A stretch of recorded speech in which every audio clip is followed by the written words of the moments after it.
Beer पीजिए और पथरी निकल जाएगी। लोग आते हैं मुझसे भी पूछते हैं कि मैं बियर पी लूँ तो मेरी स्टोन निकल जाएगी। ब्लैडर की जो पथरी होती है यानी कि जो पेशाब की थैली होती है उसे ब्लैडर बोला जाता है। तो उसकी जो पथरी होती है वो उसमें यूजुअली जो जैसे बनती है वो पेशाब के रुक जाने के कारण बनती है। कभी ऐसा भी होता है कि किडनी की पथरी सरक करके ब्लैडर में आ जाए? बिल्कुल। दोनों कंडीशन सेम है या अलग अलग है? नहीं, बिल्कुल सही, आपने सही बात बोली है। पेशाब में खून आ सकता है, पेशाब में रुकावट हो सकती है। जब पेशाब करने जाएं तो धीरे धीरे आएगा, रुक कर आएगा, बार बार रुकेगा, ऐसा हो सकता है। और कुछ केसेस में यूरिन का रिटेंशन भी हो जाता है कि पेशाब बिल्कुल ही बंद हो जाता है। पेशाब रोक कर रखने की आदत भी है, मानते हैं आप? ये एक बड़ा कारण है ब्लैडर स्टोन का कि कुछ लोग होते हैं या कुछ ऐसी कंडीशंस होती हैं जिसमें पेशाब रुक जाता है। पर पेशाब रोक के रखना से क्या होता है कि बहुत ज़्यादा पानी पीते हैं पथरी डायग्नोज होने के बाद, और दिन भर रूटीन बना लेते हैं कि पानी मुझे 8 लीटर पीना है, 7 से 8 लीटर, क्योंकि मैं जितना पानी पीऊँगा उतना यूरिन फ्लश होगा और क्या पता किसी बीच में पथरी निकल जाए। क्या ये हर पेशेंट में काम करता है ज़्यादा पानी पीना?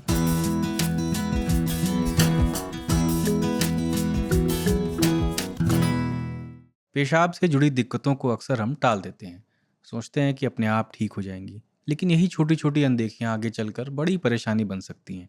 जैसे एक परेशानी है ब्लैडर की पथरी। आज हमारे साथ ऐसे डॉक्टर हैं जो इन जटिल समस्याओं को बहुत सादगी के साथ समझाते हैं। पहले भी हमने इनके साथ फ्रीक्वेंट यूरिनेशन पर बात की है, तो चलिए ब्लैडर की पथरी से जुड़े सारे सवालों को समझते हैं फोर्टिस ओखला के यूरोलॉजी डिपार्टमेंट के additional director doctor Pankaj Pawar के साथ। मेरा नाम अतुल है और आप सुन और देख रहे हैं hello doctor. Welcome sir. Thank you Atul ji. ये एक बहुत ही महत्वपूर्ण विषय है जिसके बारे में लोग ज़्यादातर बात नहीं करते हैं, और अच्छा है आपने कि टॉपिक आज रखा है। तो सबसे पहले यही समझा दीजिए कि ब्लैडर की पथरी किडनी की पथरी से कैसे अलग होती है? नहीं, ब्लैडर की जो पथरी होती है यानी कि जो पेशाब की थैली होती है उसे ब्लैडर बोला जाता है। तो उसकी जो पथरी होती है वो उसमें यूजुअली जो जैसे बनती है वो पेशाब के रुक जाने के कारण बनती है। और जो किडनी की पथरी होती है वो गुर्दे में बनती है पथरी। दोनों के बनने के कारण अलग होते हैं, दोनों के जो सिम्टम्स यानी लक्षण होते हैं वो भी अलग होते हैं, और दोनों का इलाज भी अलग होता है। तो सबसे पहले यही बताइए कि कैसे बनती है ब्लैडर की पथरी, या इसके साथ ही मेरा ये भी सवाल जुड़ा हुआ है कि क्या कभी ऐसा भी होता है कि किडनी की पथरी सरक करके ब्लैडर में आ जाए? बिल्कुल। दोनों कंडीशन सेम है या अलग अलग है? नहीं, बिल्कुल सही, आपने सही बात बोली है। ज़्यादातर पथरी ब्लैडर में बनती हैं रुकावट के कारण, पेशाब के ना खाली होने के कारण। मतलब कि उसमें पेशाब खाली नहीं हो रहा तो उसमें क्या होता है, यूरिन का जमाव हो जाता है, जिसकी वजह से जो क्रिस्टल्स होते हैं वो आपस में जम जाते हैं, जुड़ जाते हैं, या बार बार इन्फेक्शंस होता है यूरिन में जिसकी वजह से वो पथरी बन जाती है। और भी कारण होते हैं कि पानी ज़्यादा नहीं अच्छे से नहीं पीना, जिसको डिहाइड्रेशन बोलते हैं, या बच्चों में कुपोषण मतलब कि माल न्यूट्रिशन जो होता है वो एक कारण होता है। और किडनी से पथरी कई बार गिर के ब्लैडर में चली जाती है, लेकिन ज़्यादातर केसेस में वो पथरी निकल जाती है। लेकिन यदि किसी को एक ऐसा कारण है जबकि वो पेशाब खाली नहीं कर पा रहे हैं या कुछ रुकावट है पेशाब में, तो वो पथरी वहाँ जम जाती है और वही बड़ी होकर ब्लैडर की पथरी बन जाती है। तो पानी कम पीना, बार बार इन्फेक्शन होना, पेशाब बार बार रोकना, ये कारण है पथरी बनने के। कुछ खान पान से जुड़े कारण नहीं है? खाने पीने में कुछ डायरेक्ट लिंक नहीं है, लेकिन यदि कोई ज़्यादा नमक खाते हैं, ज़्यादा प्रोसेस फूड लेते हैं, तो वो एक जनरल जो बोलते हैं रिस्क फैक्टर होता है, यानी कि जो कारण होता है पथरी बनने का, उसकी वजह से किडनी में भी पथरी बन सकती है, ब्लैडर में भी बन सकती है, यानी कि पेशाब की थैली में भी बन सकती है। बट पेशाब की थैली में ज़्यादातर केसेस में कारण होता है बनने का, जैसे कि रुकावट होना सबसे इम्पोर्टेंट। तो अब किसी को पथरी हो गई है, बार बार इन्फेक्शन से पथरी हो जा रही है, या पथरी हो जाने के बाद भी बार बार इन्फेक्शन हो सकता है? यस, दोनों ही हो सकते हैं। तो इसीलिए जो पेशेंट के मतलब लक्षण होते हैं उनको हमें स्टडी करना पड़ता है कि अगर किसी को बार बार इन्फेक्शन हो रहा है तो हो सकता है वो पथरी के कारण हो रहा हो, या उसकी वजह से बाद में फ्यूचर में पथरी बन सकती है। तो इसके लिए कुछ जांचें करानी पड़ती हैं, तभी उसका पता लगता है। जहाँ ब्लैडर हमारा लोकेटेड है बॉडी में, एक तो हम ये मान सकते हैं कि क्या पता वहाँ दर्द होता हो। शरीर और क्या क्या संकेत देता है अगर ब्लैडर में पथरी है, तो क्या सिम्टम्स आते हैं? तो ब्लैडर की पथरी में ज़्यादातर लोगों को एक तो बार बार पेशाब जाना हो सकता है, एक तो सिम्टम ये होता है। पेशाब में खून आ सकता है, पेशाब में रुकावट हो सकती है, जब पेशाब करने जाएं तो धीरे धीरे आएगा, रुक कर आएगा, बार बार रुकेगा, ऐसा हो सकता है। और कुछ केसेस में यूरिन का रिटेंशन भी हो जाता है कि पेशाब बिल्कुल ही बंद हो जाता है, ऐसा भी होता है। और बार बार यूरिन में इन्फेक्शन होना, ये भी एक इसका लक्षण होता है। सर, क्या पथरी की जो बनावट है अगर वो गोल है कंचे जैसी, या खुरदुरी है, बहुत सारे उसके कोने हैं, तो दोनों के सिम्टम अलग अलग होते हैं कि एक जैसे होते हैं? बिल्कुल सही। ये एक बहुत महत्वपूर्ण जो आपने एक टॉपिक रेज़ किया है। जो पथरी जो शार्प एजेस वाली होती है, उससे ब्लीडिंग के चांसेस ज़्यादा होते हैं। उससे वो स्क्रैच पेन, कर रही है हाँ, ब्लैडर वो को। स्क्रैच करेगी ब्लैडर के, मतलब उसको रब करेगी तो वो बिल्कुल ब्लीड करेगा हम्म, और उसके चांसेस निकलने के भी कम होते हैं। और यदि वो फँस गई पाइप में जाके तो उससे दर्द भी बहुत ज़्यादा होता है। ज़्यादातर जो गोल कंचे वाली पथरी होती हैं उसमें ब्लीडिंग के चांसेस थोड़े कम होते हैं। वो वहाँ पे पड़ी रहती है, इन्फेक्शन कर सकती है, रुकावट कर सकती है, बट ब्लीडिंग थोड़े से उससे कम होती है। सर पेशाब रुक रुक कर आना तो समझ में आ रहा है कि पथरी जो है उस फ्लो को बाधित कर रही है, लेकिन बार बार पेशाब आना ये कैसे पॉसिबल हो सकता है? यस, क्योंकि ब्लैडर स्टोन जो होती है ना, वो ब्लैडर को इरिटेट करती है, मतलब उसको बार बार अच्छा, उसमें एक इरिटेशन डेवलप होता ओवर है। एक्टिव करती हाँ, है। ओवर एक्टिव बना देती है। क्योंकि जैसे ही ब्लैडर खाली होगा तो वो एक सेंस करेगा कि कुछ फॉरेन बॉडी है, तो आपको फिर से ऐसा सेंसेशन रहेगा कि मुझे फिर से यूरिन जाना है। तो ये एक सिम्टम्स ब्लैडर स्टोन का होता है, और जितना बड़ा वो होगा उतना ही फ्रीक्वेंसी और ये जो सिम्टम्स होते हैं, जो लक्षण होते हैं, ज़्यादा होते हैं। जैसे किडनी स्टोन में कुछ लोग शिकायत करते हैं कि लोअर बैक पेन हो रहा है हाँ, या यस। साइड में पेन हो रहा है, इसमें ऐसा नहीं है कि बैक पेन आपको फील हो? नहीं, ब्लैडर स्टोन में बैक पेन यूजुअली नहीं होता है। पेन नीचे ब्लैडर वाले हिस्से में होता है, जहाँ पे यूरिन का ब्लैडर नाभि के नीचे वाले हिस्से में वहाँ होगा, या पीनिस की टिप पे होगा, पीनिस में आपके लिंग पर होगा दर्द, वहाँ पे दर्द होता है। किडनी स्टोन में ऊपर होता है, बिकॉज ये किडनी ऊपर है आपकी, पीछे कमर की तरफ है, तो वहाँ पे दर्द होता है। ब्लैडर स्टोन में कमर में दर्द होना एक एडवांस स्टेज में, जब वो रुकावट हो जाए किडनी की, किडनी पे भी सूजन चली जाए, या प्रोस्टेट के कारण से ब्लॉकेज हो जो किडनी पे प्रेशर डाल रहा है, तब हो सकता है। बट ये इसका लक्षण नहीं होता है। ज़्यादातर लोगों को यूरिन के सिम्टम्स होते हैं, ये जैसे आपको बताया, बार बार पेशाब जाना और पेशाब में दिक्कत होना, यही सिम्टम्स होते हैं। पेशाब रोक कर रखने की आदत भी है, मानते हैं आप? ये एक बड़ा कारण है ब्लैडर स्टोन का, कि कुछ लोग होते हैं या कुछ ऐसी कंडीशंस होती हैं जिसमें पेशाब रुक जाता है। पर पेशाब रोक के रखना से क्या होता है कि एक तो यूरिन का जमाव होता है ब्लैडर में, जितना जमाव होगा उतना ही उसमें क्रिस्टल्स जो होते हैं, अगर किसी को क्रिस्टल्स बनते हैं तो वो साथ में जुड़ने के चांसेस और ब्लैडर में उसकी पथरी बनने के चांसेस बढ़ जाते हैं। दूसरा, ज़्यादातर पेशाब रोकने से कई बार ब्लैडर भी ख़राब हो जाता है, उसकी अंडर एक्टिविटी, मतलब वो एक्टिव नहीं हो पाता है, वो मसल नहीं कॉन्ट्रैक्ट, तो इसलिए यूरिन का जमाव और बढ़ता जाता है। ये भी एक कारण होता है। आपने कोई ऐसा लिंक देखा है कि प्रोस्टेट का लिंक आपका ब्लैडर की पथरी से हो? यस, ज़्यादातर जो बुजुर्ग लोग हैं उसमें बढ़ी हुई प्रोस्टेट एक पथरी बनने का सबसे बड़ा कारण है, क्योंकि वो दबा के रखे है नली को और पेशाब बाहर नहीं आ रही है। पेशाब बाहर नहीं आएगा, उनका पेशाब ज़्यादा रुकेगा पेशाब की थैली में।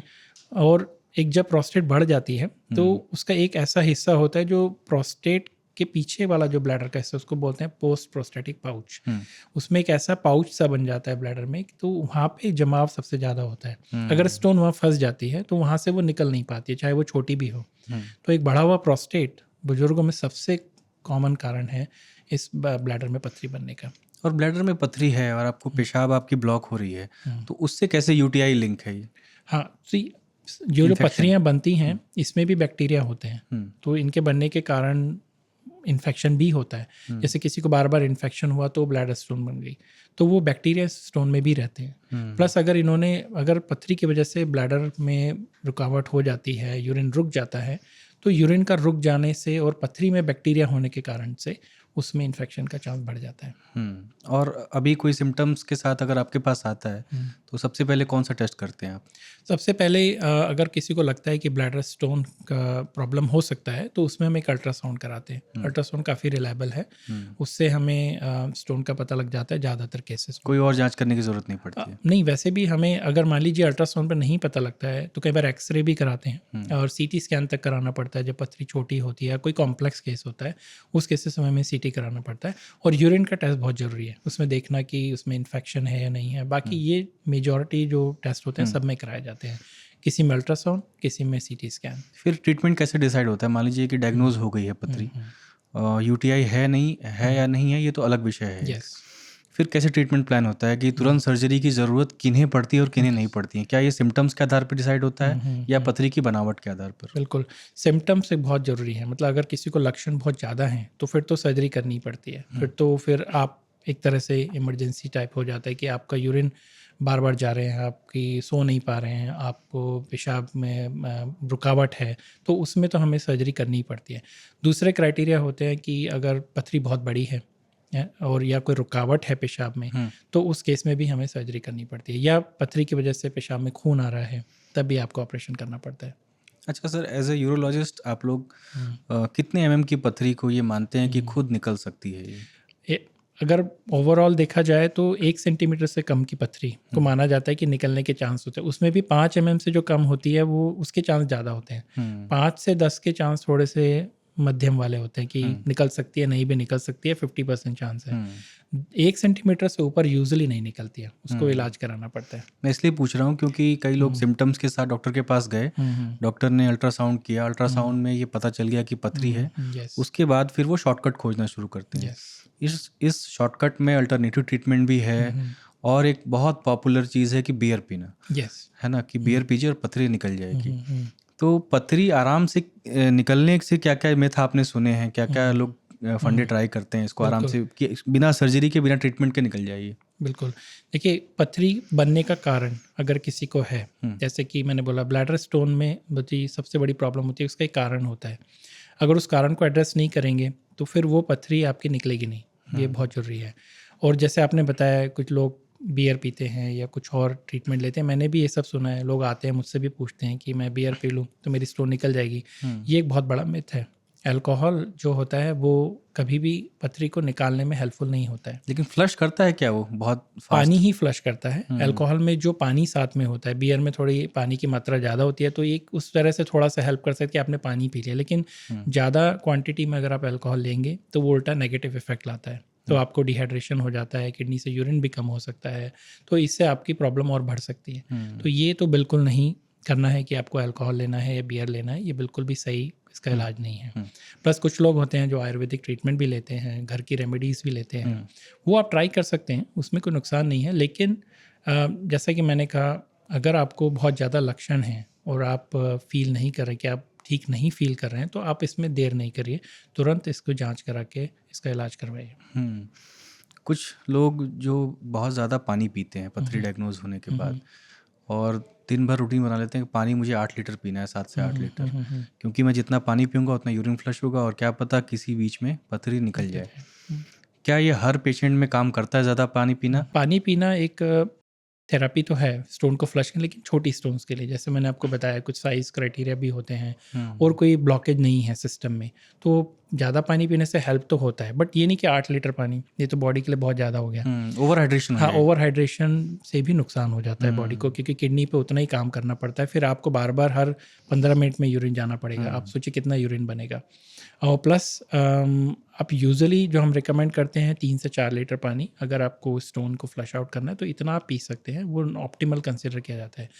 कई बार जो किडनी की स्टोन होती हैं, जो किडनी के पाइप में जो फंसी पथरी होती है, उसमें ज़्यादा पानी पीने से दर्द भी बढ़ जाता है। अच्छा, तो क्योंकि आपको उतना ही किडनी बॉडी में प्रोड्यूस करेगी, वो सडन एकदम से उसको फ्लश करेगी। हाँ, एकदम से वो यूरिन बनेगा और वो पीछे जो सिस्टम होता है उसको सूजन कर देता है, तो उससे आपका दर्द बढ़ जाता है। तो ओवर हाइड्रेशन कभी भी इसको सही नहीं माना जाता। तो एक नियमित रूप से रेगुलर, मतलब एक पानी पिए हर घंटे, हर 2 घंटे में, ये मान के कि आपको 3 से 4 लीटर पानी पीना है दिन में, बस।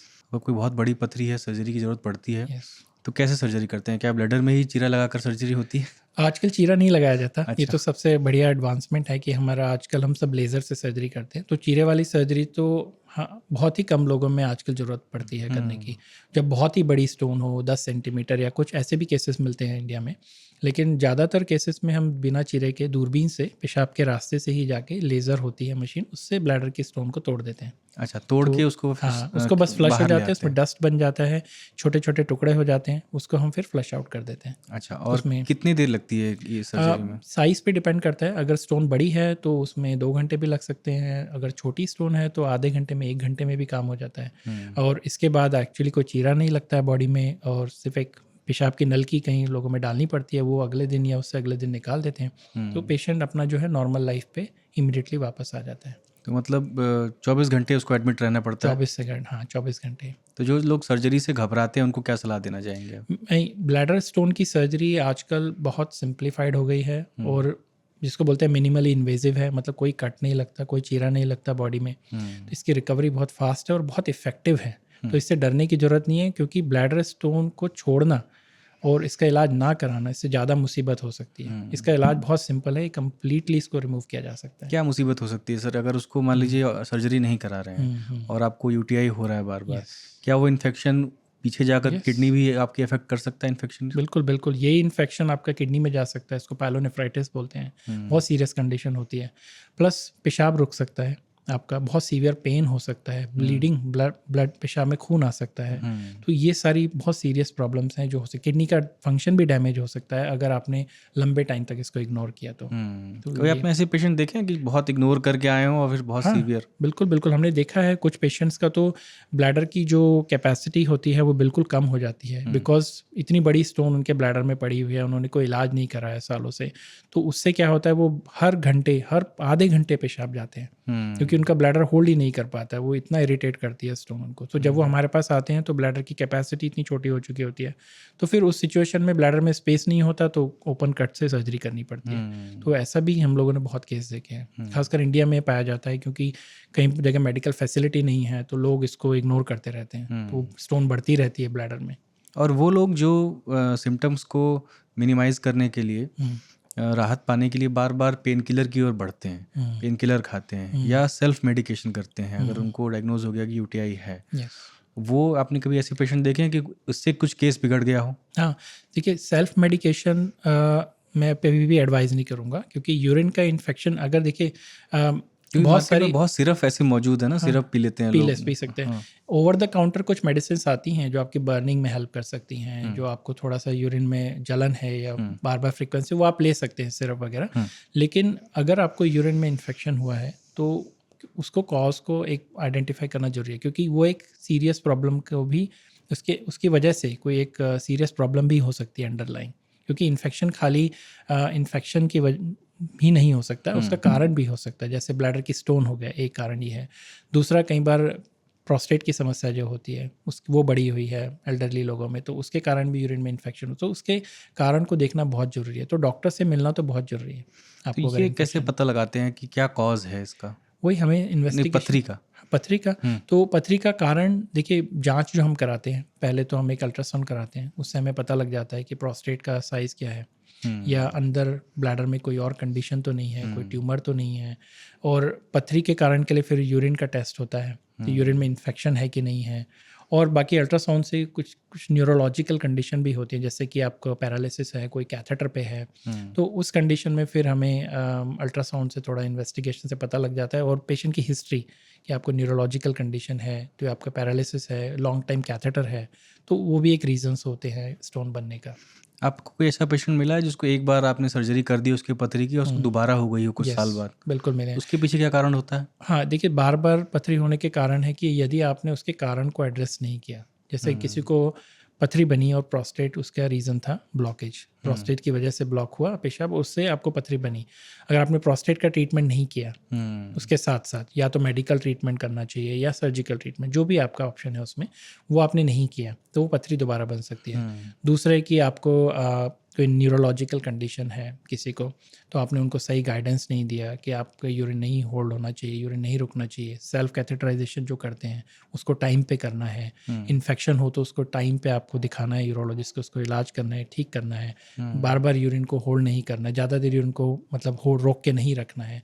और बच्चों में कई बार जो कुपोषण होता है उसको करेक्ट नहीं किया है, तो ये सब कारण को एड्रेस नहीं किया है, तब पथरी दोबारा होती है। और सबसे इम्पोर्टेंट, पानी, अगर लोग पानी नहीं पी रहे हैं फिर से, तो डिहाइड्रेशन जो होता है वो एक बड़ा फैक्टर होता है। ऐसे तो गर्मियों में भी तो बढ़ जाते होंगे पथरी के केस? हाँ, गर्मियों में पथरी के केस बढ़ जाते हैं, और इसलिए भी हाईलाइट में ज़्यादा आते हैं कि गर्मियों में लोग डिहाइड्रेट ज़्यादा हो जाते हैं, तो वो यूरिन के जो सिम्टम्स होते हैं जल्दी बढ़ जाते हैं। आपने बच्चों का जिक्र किया, आपने बच्चों में देखी है पथरी? मैंने तो बच्चों में बहुत पथरी, बच्चों में, हाँ, बच्चों में ब्लैडर कुपोषण जो बता रहे हैं, खासकर इंडिया में, क्योंकि हमारे जो गांव हैं, जो काफ़ी एरियाज़ हैं, वहाँ पे इतना केयर नहीं है बच्चों में, माल न्यूट्रिशन यानी कुपोषण काफ़ी कॉमन है। तो उस सिचुएशन में माल न्यूट्रिशन और कुपोषण बच्चों में खासकर पेशाब की थैली की पथरी बनना कॉमन होता है, बिकॉज प्रोटीन से लिंक्ड होता है, तो इसीलिए उनमें ये बनता है, उनको इन्फेक्शंस होते हैं। प्लस बच्चों में कुछ जन्मजात परेशानियाँ भी होती हैं ब्लैडर की, उसमें भी पथरी बन सकती है। मतलब आप ये कह रहे हैं कि ये सारी बातचीत का निष्कर्ष ये है कि कोई एक कारण नहीं है, कोई एक इलाज नहीं है, और कोई एक सिंगल सिम्टम नहीं है, कुछ सबको सेम ही है, बॉडी टू बॉडी ये अलग अलग भी हो सकते हैं। बिल्कुल। सो ब्लैडर जो है, यूरिन की जो थैली है, वो एक कॉमन चैनल है, किडनी से यूरिन आता है, उसमें जमा होता है, उसका एक कॉमन आउटलेट है, मतलब बाहर एग्जिट एक है। अब उस एग्जिट में बहुत सारी प्रॉब्लम हो सकती हैं। ब्लैडर में खूब सारी प्रॉब्लम्स होते हैं, सबके सिम्टम्स मिक्स ही आते हैं। तो कैंसर में भी, ब्लैडर कैंसर में भी ऐसा सिम्टम आ सकता है कि आपको बार बार पेशाब जाना पड़ रहा है, आपको पेशाब में खून आ रहा है। ऐसा प्रोस्टेट में भी हो सकता है, ऐसा कोई रुकावट में भी हो सकता है, ऐसा कोई न्यूरोलॉजिकल कंडीशन है उसमें भी हो सकता है। तो इसका एक स्कोरिंग होता है, सिम्टम का असेसमेंट होता है। अच्छा। वो एक यूरोलॉजिस्ट जब आप उनसे मिलेंगे, वो इसके एक्सपर्ट होते हैं। गूगल नहीं है एक्सपर्ट। हाँ, एक्सपर्ट से मिलना जरूरी है, इसीलिए मैं बोलता हूँ आप उनसे मिलेंगे तो वो आपके पूरे सिम्टम्स को एनालाइज करेंगे और फिर उसमें आइडेंटिफाई करेंगे कि ये क्या प्रॉब्लम हो सकती है। और एज पे भी डिपेंड करता है उसका कारण क्या है। कोई एल्डरली है तो उसमें प्रोस्टेट के लिए ज़्यादा सोचा जाता है, कोई यंग बच्चा है तो उसमें ये वाले रीजंस आ जाते हैं, और वुमेन्स में थोड़े अलग कारण होते हैं। तो ये सब कारण को आइडेंटिफाई करना पड़ता है सिम्टम्स असेसमेंट के बेस पे। सर आजकल रोबोटिक सर्जरी का बहुत मैं सुनता हूँ, बहुत न्यूज़ में बनी हुई है। इसमें ब्लैडर की सर्जरी में भी कोई काम आप लोग इसका उपयोग कर रहे हैं? हाँ बिल्कुल, कोई सहायता करती है? हाँ, रोबोटिक सर्जरी तो आजकल यूरोलॉजी में ज़्यादातर केसेस में रोबोटिक सर्जरी की जाती है। ब्लैडर की सर्जरी में ब्लैडर कैंसर का जो रिमूवल होता है वो हम रोबोटिक सर्जरी से करते हैं। उसके बाद हम नया ब्लैडर भी बना देते हैं। रोबोटिक सर्जरी से ही आपके इंटेस्टाइन को लेके हम नया ब्लैडर बना सकते हैं। अच्छा। हाँ, आप नॉर्मल पेशाब जैसे करते हैं वैसे आप पेशाब कर सकते हैं नॉर्मल रास्ते से, उसका ये क्वालिटी है। और किसी को स्टोन है ब्लैडर में, साथ में प्रोस्टेट की भी समस्या है, तो रोबोटिक सर्जरी से दोनों ही एक साथ निकाल लिए जाते हैं। स्टोन भी आपने निकाल दिया, प्रोस्टेट का इलाज भी कर दिया, तो ये भी होता है। तो ब्लैडर की जितनी भी मेजर सर्जरी हैं, जो बड़ी सर्जरी हैं, जैसे कि कैंसर की सर्जरी होगी जिसमें ब्लैडर रिमूव करना है, या ब्लैडर स्टोन है जो किसी और प्रॉब्लम के साथ है, तब रोबोटिक सर्जरी का उसमें इस्तेमाल किया। कई बार ब्लैडर छोटा हो जाता है कैपेसिटी में, तो उसको बढ़ाने के लिए एक आंत को लगाया जाता है, उसको बोलते हैं ऑगमेंटेशन सिस्टोप्लास्टी। ये भी आजकल रोबोटिक सर्जरी से ही होता है। सर मैं ब्लैडर के बारे में पढ़ा था कि उसमें लिखा था कि ब्लैडर बहुत ही स्ट्रांग ऑर्गन है बॉडी का। वैसे जल्दी जो है रिएक्ट नहीं करता है, अन्यथा आप उसे बिगाड़े नहीं अगर उल्टा सीधा ट्रीटमेंट करके। सबसे बढ़िया आई थिंक यही सबसे इम्पोर्टेंट इसमें पॉइंट है कि आप जो भी ब्लैडर की समस्या होती है, क्योंकि ब्लैडर आपको टाइम देता है, बॉडी आपको, ये बहुत अच्छा, बहुत ही स्ट्रांग ऑर्गन है, आपने सही बोला। लेकिन अगर आप इसको इग्नोर करते रहेंगे ना, आपके वार्निंग्स को, अपने सिम्टम्स को, कि मैं चलो कोई बात नहीं, थोड़ी सी समस्या है, थोड़ा और देख लेता हूँ और देख लेता हूँ, तो ये सीरियस बन सकती है कभी भी। शुक्रिया सर आने के लिए। ब्लैडर स्टोन से जुड़े मुझे लगता है कि हमने सारे सवाल आपसे पूछ लिए और आपने उतनी आसान भाषा में हमें समझाया। शुक्रिया आने के लिए। धन्यवाद। तो ये थे ब्लैडर की पथरी से जुड़े सवाल और उसके आसान से जवाब। हमने यही सीखा आज कि छोटी छोटी सिम्टम्स को नज़रअंदाज नहीं करना है। मिलते हैं अगले एपिसोड में किसी नए एक्सपर्ट के साथ। शुक्रिया।